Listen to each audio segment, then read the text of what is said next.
First of all, thank you for joining us here today. Appreciate the opportunity Absolutely. to see where you're going. I just want to ask a broad question to begin with, because you've been saying that when you got into this race, you didn't recognize your home state of Virginia anymore. What do you mean by that? Yeah, well, what's happened in Virginia over the course of really the last 8 years is the economy stalled out.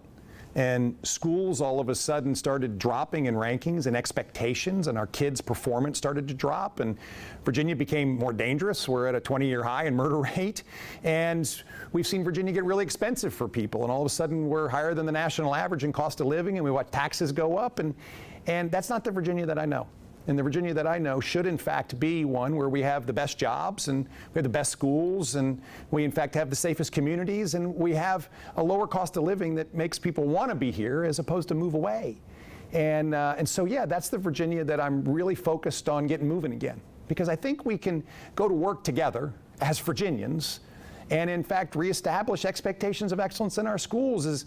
And by the way, embrace parents. I mean, my opponent wants to put government between parents and their children. I mean, he said it. There's no role for parents and their kids' education. And this doesn't make any sense at all to Virginians. And so that's the Virginia that we're going to actually press forward and reestablish as the best state in America. And that's the old Virginia that my opponent wants to seem to maintain. And Virginians are standing up and saying, no, Glenn, we're for you, and we're going to reject the Terry McAuliffe political left of you. And that's why Virginians are going to elect me the next governor of Virginia. What do you think parents want that politicians don't want or that teachers don't want? Well, I'm not sure it's teachers. Okay. I really don't. I think teachers have worked really hard during this time period in order to balance amazing demands on them, from having to have hybrid learning models to trying to help our children progress in an almost unwinnable environment where, well, we all know, putting a child in front of a computer for 7 or 8 hours a day and telling them that's a quality education just doesn't work, and we've seen the results of that. And so I actually want to raise teacher salaries. I want to invest more in our facilities. I want to invest in special education. I'll preside over the largest education budget in the history of Virginia. What parents want is to be listened to and to have a say in their child's education. And what's been happening, and it started in Loudoun County, and that's almost ground zero in all of this, was that parents didn't feel and absolutely suspected that government didn't want to listen to them with regards to their kids' education. And it started with, please open our schools. We want our children in school, and of course, between Ralph Northam and Richmond and all of the local school boards, the schools didn't open, although there were some spots they did. I was in Abingdon this morning, and their schools stayed open from August all the way through, and guess what? Their kids just performed a lot better. So parents want to be heard. Terry McAuliffe doesn't want to hear them. He said it. He said, I don't think your parents have a role here. Well, and I just so fundamentally disagree with him. What do parents want to be heard about? Is it sensitive topics? It's open my schools and teach my children. It's teach my children how to think, not what to think. It's, by the way, if there's sexually explicit material in my children's curriculum, tell me about it. And that's a bill that went to Terry McAuliffe's desk, and he vetoed it. He vetoed it. He said, no, parents don't have a say in this. And he said it on Tuesday night a week ago. He said that parents don't have a role. And by the way, Virginia law says that parents have a right in their child's education to be engaged, to have a say. And this is part of Virginia's legal framework. And it became very, very clear that Terry McAuliffe and all of his friends on the left side of the Democratic Party so disagree. They want government, they want bureaucrats, and they want politicians to stand between parents and their children. Critical race theory. Teach it, don't teach it. Well, let's be clear. Critical race theory is a political ideology. And it's not a course. It's a political ideology that started being introduced into Virginia's education system. The earliest I can find is in 2015 during Terry McAuliffe's administration, where they started to have Board of Education sponsored training sessions where teaching critical race theory in the classroom became part of the teaching material. And in fact, the Board of Education website has a book on the recommended reading list of teaching critical race theory in the classroom. And so this is just a fundamental press by Terry McAuliffe, by Ralph Northam, by the progressive Democrats to, again, put their ideology into the classroom and separate it from parents. And you wouldn't do that? No, I wouldn't do that. You wouldn't teach critical race theory? But again, it's not a subject, and let's just be clear, and it's not a subject. It is a political philosophy that, in fact, undermines and underpins so much of what is being taught in the classroom, where, in fact, children are being told that everything is based on race. And they're taught to view everything through a lens of race and divide everybody up into buckets. And they use words like oppressors, and they use words like victims. And what we don't want to do is airbrush our history. We have to teach our entire history, the good and the bad. And there is bad. But we also don't want to steal dreams from our children. And at a time where we want to open up and get this economy moving and prepare and equip our children to go chase those dreams, to start a company, to go work for others, to start a family, we want our children to live their dreams like I did when I was a kid. You know, when I was 15, I was taking out trash and washing dishes in Virginia Beach. My dad had lost his job. My family relocated from Richmond down to Virginia Beach. I got a great job when I was 15. And I learned how to work hard, and I dreamed big dreams. And education unlocked those dreams for me. Now, basketball got me there, but it unlocked those dreams for me. And I want all of Virginia's kids to feel that they can go get their dreams too. So we owe our children a quality education to prepare them so they can go chase their dreams. So I want to go back to something you said about viewing others through the lens of race. How do you undo that if you think that's a problem? What would you do? Well, I think there's been all kinds of good standards around the country of just prohibiting the categorization of people based on race in the classroom, which is what they're doing, by prohibiting, encouraging people today to take blame for actions that happened a long time ago, and in fact, encouraging the other. And maybe grabbing Dr. Martin Luther King's teaching as a basis, which is to judge one another based on the content of our character and not the color of our skin. There's a real opportunity for us here to press forward and bring people together. I mean, in my lifetime, I've never seen us more divided. Now, I didn't grow up in the 60s. I was born in 1966. And so, but I've never seen us more divided. And that's why I feel such a sense of purpose right now to bring people together as opposed to divide us. You know, when we come together, we can accomplish an enormous amount. And what I've seen across the Commonwealth as I've traveled tens of thousands of miles and I've met tens of thousands of Virginians is Virginians are tired of this tired old divisive rhetoric that Terry McAuliffe founded. I mean, he's the godfather of the modern day Democrat Party, which all they want to do is sow discontent, and I want to bring us together. I actually want to solve problems as opposed to create them for people. I mean, he even said that he looked at a camera and said if you don't agree with him over the vaccine, then he wants to make your life difficult. He wants your employer to fire you if you don't get the vaccine at a time where we're coming out of a pandemic and we want people to go back to work and to take charge of their lives again. So this is a moment for us to lead forward, as opposed to what Terry is doing is trying to drag us back. Well, you talked about the vaccine, so that's obviously a topic that everybody is on right now. Your opponent would mandate vaccines, but your position is that you would not mandate it, even if this thing lingers forever. How do you justify that position? Well, first of all, let me just be clear. I am a strong advocate for the vaccine. I've gotten the vaccine. My family has gotten the vaccine. We did the research and decided it was the best way to keep ourselves safe and the people around us. And so I've been very clear. I strongly encourage everyone to get the vaccine. I've even been running public service announcements that aren't political. There's nothing political about them, where I encourage people, please get the vaccine. But I respect your decision to make that decision. And so this is the big difference. Terry McAuliffe wants to mandate everything. He believes that government should dictate what everyone does. He wants to make your life difficult, as he said in that video, if you don't get it, and therefore he wants your employer to fire you. He doesn't think parents should have a say over their children's education, and therefore he wants government in between parents and their children. He wants to force everybody to join the union.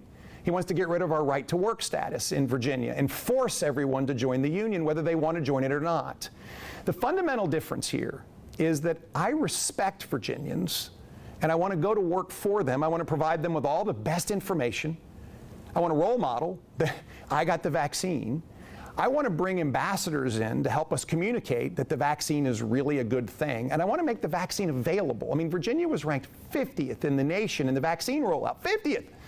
And there are underserved communities in Virginia that have big vaccination gaps.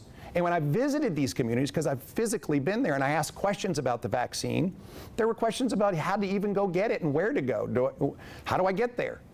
And so we've just got work to do in order to make the vaccine available, provide the best information, and encourage everyone to get it. At a time where we need to bring people together as opposed to divide people, we in fact can protect lives and livelihoods all at the same time. And the last thing I want to do is have someone lose their job, a nurse. We have a shortage of nurses. Teachers, we have a shortage of teachers. We have to help people understand that the vaccine's a great thing to get, but respect their ability to make that decision and press forward together. But if we only get to, say, 75% population vaccinated, and what we need is 90+% to reach herd immunity, and people are just resisting because they want to resist, all of the good advice in the world isn't going to help. Well, there's a whole bunch of presuppositions, that you just used in that question. Mm-hmm. And I believe that we in fact find ourselves in a moment where we're going to encourage people to get the vaccine, and we are in fact going to get the best information to folks, and mandating it is not the way to get people to take it. And I have met so many Virginians that have just said, I'm not going to get it if they tell me to get it. And I just believe that we have to respect individuals. We have to respect their own ability to make decisions as opposed to mandate it. We have a lot of Confederate history in this part of Virginia, as all of Virginia does. And there has been a movement to eradicate that from public places. Where do you stand on the removal of the statues and the changing of names of highways and that sort of thing? Yeah, I felt that that's a local decision. It needs to be made by local authorities, but it has to be a decision that cannot be imposed in the middle of the night on people. There has to be a broad participation in that decision. And oh, by the way, the electorate gets to vote out people if it's done the right way. I don't think that the statues should be destroyed or hidden. It's part of our history. Earlier, I said we cannot airbrush away our history. And I think these statues should absolutely be in museums or in battlefields so that we, in fact, understand our history. This is a really sensitive topic for so many Virginians. And therefore, I think it's another moment where we have to bring people together and have real discussions about it. We have to allow local authorities to engage in this decision, but they cannot make it in the middle of the night by themselves. They need to engage with their constituencies. And that's what I'll encourage as governor. All right, very good. Donald Trump, polarizing issue. A lot of people like his politics but don't like the man. A lot of people have tried to tie you to Donald Trump. Well, there's only one person who's been trying to tie me to Donald Trump, and that's my opponent, because my opponent recognizes he can't beat me. He's looking at the same polls I am, which is we are surging in this campaign. We've actually are moving ahead in the polls, and he's doing anything he can to find some way to convince voters that Glenn Youngkin is not the best person to win. I've said this before. I believe that Terry McAuliffe needs to recognize it's Glenn Youngkin against Terry McAuliffe. And it's my vision for Virginia that I have shared with voters, that voters are coming behind in such droves. Republicans, moderates, lots of Democrats, folks from across the political spectrum are stepping up to back me. And Terry doesn't know what to do about it. And so he's running a failing campaign, and he's trying to run against somebody else besides me. And you know what voters want to talk about?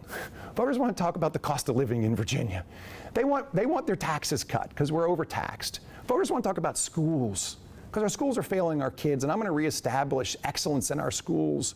Voters want to talk about the fact that our neighborhoods are more dangerous than they used to be, or a 20-year high in murder rate. Well, let me get to that. And hang on one second. And the last thing voters want to talk about are their jobs. Sure. And in fact, it's the top issue for voters today. They're worried about their jobs. And they wanted a governor who can actually build an economy as opposed to a stalled, failing one that Terry McAuliffe left us. These are the issues that voters are so focused on. And this is why, again, when I meet with Virginians, and I'm listening to Virginians all over, this is why they're all coming together around our campaign, because they know I'll deliver on the things that matter most to them. Lynchburg and Roanoke in particular, the number of shootings way up compared to previous years. Not just Lynchburg or Roanoke. The Commonwealth of Virginia. The murder rate in Virginia is at a 20-year high. That's right. What would you do to fix it? Well, we're going to invest in law enforcement. And at the end of the day, we have seen law enforcement over the course of the last 8 years, and particularly the last 24 months, be demoralized and demeaned and, in fact, defunded. And we've watched per-person funding into law enforcement decline. We, in fact, see the FTEs that are allocated be pressed, and staffing in law enforcement agencies across Virginia be depleted. Roanoke is way down on its number of police. They can't get police officers. They can't get them. How do you fix it? Well, the first thing we have to recognize is it's the hardest job in America right now. And think about the brave men and women every morning before they go to work, they put on a bulletproof vest. And so we have a comprehensive approach. First, we are going to fully fund law enforcement. We're going to increase salaries. We're going to fund equipment. We're going to fund training as opposed to sending unfunded mandates for training. It's another way that the liberals in Richmond are trying to defund police. We're going to protect qualified immunity. Qualified immunity protects law enforcement from frivolous civil lawsuits. It's just another way for the progressives to try to defund police individually. We're not going to let that happen. We're going to comprehensively move forward with reform in our mental health system. We've been in a state of crisis for a long time, and Terry McAuliffe and Ralph Northam did nothing about it. We've got to increase capacity. We've got to change process so that law enforcement, in fact, is no longer being drawn into mental health, and we have a mental health system that can treat patients and take them off law enforcement's responsibility. And then finally, our parole board has absolutely gone out of control, and they have, in fact, forgotten that, yes, we want to give people second chances who deserve them, but we have to keep in mind victims' rights as well. And they violated their own laws according to an inspector general. And so we're going to comprehensively reform our parole board so that we have a parole board that, yes, evaluates appropriate paroles for folks that are ready for a second chance. But we have to look after victims' rights as well. We have a comprehensive approach to law enforcement. We're going to work with communities, but we have some great community programs that are just waiting to happen, like Operation Ceasefire, where the Democrats have, in fact, blocked it and blocked it and blocked it. And it's a fabulous way to create community and community between law enforcement and the folks that they serve. We can get this done. So, but of course, one of the problems right now, one of the reasons it's so hard to be a police officer is because of the community's fear of the police departments because of police shootings. How do you reconcile that? Well, first of all, as I said, I think we've got to press forward with community cooperation programs like Operation Ceasefire. But as I travel around Virginia, and I have spoken to lots and lots of people, and one of the biggest concerns is that they're worried about the fact that law enforcement has been depleted and isn't there. And so we've got to do both things. We've got to fund law enforcement to make sure that we have fully staffed, well-trained, incredibly capable law enforcement, and we have to go to work with communities to reestablish trust. We have to do both. And I think Terry McAuliffe is failing Virginia when we remember that the murder rate went up 43% when he was governor. The rape rate went up every year. And in fact, every single law enforcement organization that issues any kind of support has issued it to me. The Fraternal Order of Police endorsed me earlier this week. The Police Benevolent Association endorsed me. Terry McAuliffe didn't even show up and meet with them. 50 sheriffs have endorsed our campaign. We've had 4 sheriffs that have joined the Republican Party because they just can't believe what's happening with Democrats. This is a wholesale support of Glenn Youngkin for governor and our approach, and it's a wholesale evacuation from Terry McAuliffe. Abortion's been a big issue in this race. Terry McAuliffe says he's going to stand with a woman's right to choose and you have a different position. Yes. Yes. Well, I think this is one of those moments where Terry McAuliffe has lied about my position more than any other position in this race. And let me just be very, very clear. I believe that an unborn child has rights. I'm pro-life. I do believe that exceptions can be made in the case of rape and incest and when a mother's life is in jeopardy. I've also said that I would support a pain threshold bill. Terry McAuliffe, on the other hand, and to be clear, he said he would sign a bill that used taxpayer money to fund abortion all the way up through and including birth, the 40th week. That famous radio comment by Governor Northam when he said that we would keep a child comfortable while a decision is made whether that child lives or dies. Terry McAuliffe called that common sense legislation and said he would sign it. He's the most extreme abortion candidate in America. He wants to be the abortion governor. He's even said it. He wants to try to recruit companies to come to Virginia because we're going to have the most liberal abortion laws. This is so counter to what Virginians believe. The vast, vast majority of Virginians do not support that extreme agenda. And as governor, I won't let it happen. And this is why Terry McAuliffe is so dangerous for Virginia. As I said, I mean, he wants to force everybody to join a union. He wants to stand between parents and their children. He wants to be the abortion candidate for governor, the abortion governor. I mean, he is an extreme candidate who represents imposing things that Virginians don't support on Virginians. Again, this is why this campaign has changed so much over the last couple months, and where Virginians are coming together, not just Republicans, but independents. We're winning the moderates, we're winning the independents, and so many Democrats. Would you support the Texas abortion bill? Well, I said very clearly that I would not sign the Texas abortion bill. And I think it's complicated and confusing. And this is a really clear statement from me. I do very much want to protect Virginians against Terry McAuliffe. And let's just be clear. This is the fundamental extreme difference of Terry McAuliffe and where Virginians are today. And that's why I'm going to go to work for Virginians. You want to build up the police force, pro-law enforcement. Where do you stand on gun control? Well, I've said many, many times that I'm going to protect our constitutional rights. I believe in protecting our Second Amendment among them. Terry McAuliffe wants to take guns away from law-abiding citizens, and he made it easier for felons to get guns. I mean, this is the hypocrisy of his approach. I'm going to stand up for our Second Amendment, and I'm going to make sure that criminals don't have access to guns. And this is part of his overall failed criminal justice philosophy, which is to defund police, make it harder for people to do their jobs, take police out of the system, make it easier for felons to get guns. And everybody's surprised that we're at a 20-year high in murder rate. Everyone's surprised that the murder rate went up 43% when he was governor. Are people surprised that today 4 of Virginia's great cities actually rank in the top 65 deadliest cities in America, with Richmond at number 11 and sadly moving towards number 1? I mean, this is where we have to step back and use our common sense. And our common sense is to make sure that criminals don't have access to guns.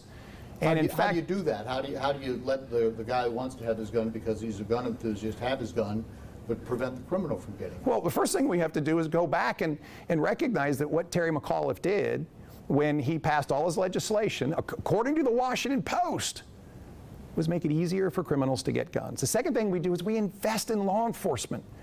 And you know, we have these straw man schemes where criminals are actually then working through other folks to have them buy guns.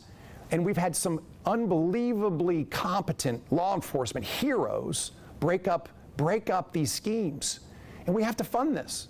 We have to bring resources to them as opposed to bringing resources away.